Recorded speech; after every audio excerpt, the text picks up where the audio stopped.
पाकिस्तान रूसी दोस्ती जिंदाबाद। दोस्तों, पाकिस्तान और रूस पिछले काफी सालों से काफी नजदीक आते हैं तो कभी दूर जाते दिखाई पड़ते हैं। ऐसा इसलिए क्योंकि रूस भारत की वजह से पाकिस्तान को लेकर अपनी फॉरेन पॉलिसी एक ट्रैक पर नहीं रख पा रहा था। जब भारत के साथ रिश्ते मजबूत होते तब रूस पाकिस्तान के साथ संबंध कमजोर कर लेता, और जब भारत के साथ कोई परेशानी आती तो रूस पाकिस्तान के साथ नई डील शुरू कर देता।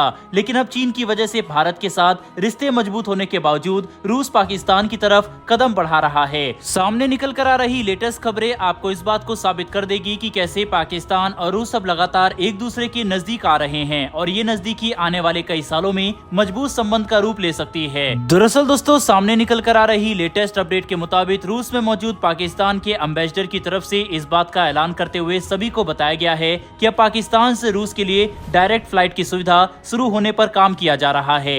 बता दें कि पहले रूस और पाकिस्तान के बीच में सीधी उड़ान ऑपरेट की जाती थी, लेकिन बीच में पाकिस्तान को आर्थिक स्तर पर ऐसी तंगी का सामना करना पड़ा कि वह अपने पैसेंजर विमान को भी ऑपरेट नहीं कर सकते थे। यही वजह थी कि दोनों देशों के बीच चलने वाली सीधी उड़ानों को रद्द कर दिया गया।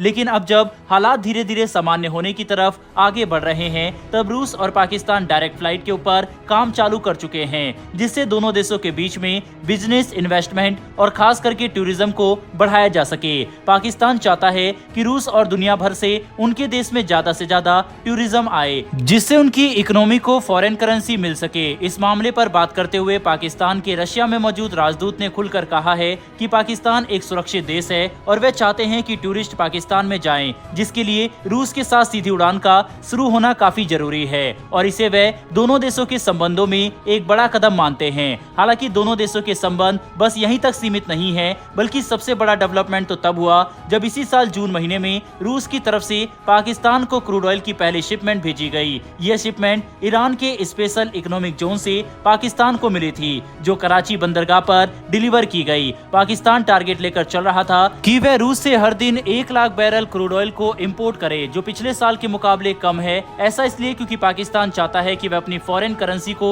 ज्यादा खत्म होने से बचा सके, वहीं टूरिज्म से इसी फॉरेन करेंसी एसेट को हासिल कर सके। लेकिन ये देखना काफी बड़ी बात थी कि कैसे रूस पाकिस्तान को बड़े लेवल पर क्रूड ऑयल सप्लाई करने के लिए तैयार है।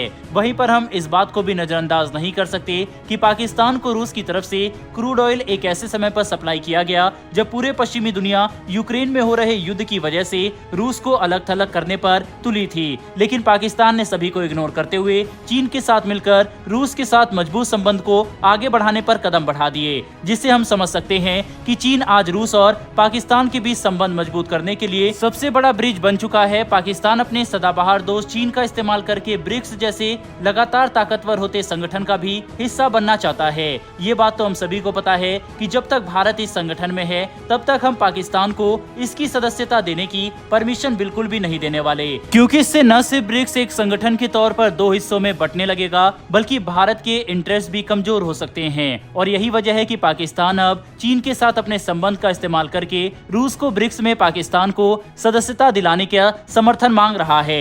रूस में मौजूद पाकिस्तान के राजदूत ने खुलकर कहा है कि पाकिस्तान 2024 में होने वाले ब्रिक्स सम्मेलन में हिस्सा लेकर इस संगठन का हिस्सा बनना चाहता है, और इसके लिए उन्होंने आवेदन भी दिया है। अगर यह एप्लीकेशन स्वीकार किया जाता है तो पाकिस्तान भी सऊदी अरब, ईरान, अर्जेंटीना, इजिप्ट, यूएई और इथोपिया की तरह ब्रिक्स का हिस्सा बन सकता है। इन सभी देशों को 1 जनवरी 2024 से ब्रिक्स की सदस्यता मिल जाएगी, और आगे 2024 में ही ब्रिक्स की एक बड़ी मीटिंग होने वाली है, जिसके दौरान पाकिस्तान इसका संगठन का हिस्सा बनना चाहता है। हालांकि अर्जेंटीना इसे ज्वाइन करता है या फिर नहीं, इस पर अभी संदेह है। वहीं इन सभी नए देश को ब्रिक्स के अंदर शामिल करने के लिए ब्रिक्स की कुल अर्थव्यवस्था $30 ट्रिलियन से ज्यादा की हो जाएगी। इसके बाद ये संगठन दुनिया की 29% जीडीपी को अकेले हिस्सेदारी करेगा। मतलब ब्रिक्स में जो भी देश शामिल होंगे, कूटनीतिक मंच पर उनकी पकड़ और आवाज सबसे ज्यादा मजबूत होगी। यही वजह है कि पाकिस्तान भी इस संगठन का हिस्सा बनना चाहता है। हालांकि ये भारत के हित में तो नहीं है, लेकिन अब लगातार चीन के साथ रूस भी पाकिस्तान की वकालत करता हुआ दिखाई दे रहा है। तो दोस्तों, आपको क्या लगता है कि जिस तरह से लगातार पाकिस्तान और रूस के संबंध लगातार मजबूत हो रहे हैं, क्या आपको लगता है कि आने वाले समय में इससे भारत और रूस के रिलेशन बिगड़ सकते हैं, या फिर इससे भारत और रूस की दोस्ती पर कोई दरार नहीं पड़ेगी? इस पर आपकी क्या राय है, कमेंट बॉक्स में लिखकर जरूर बताइएगा।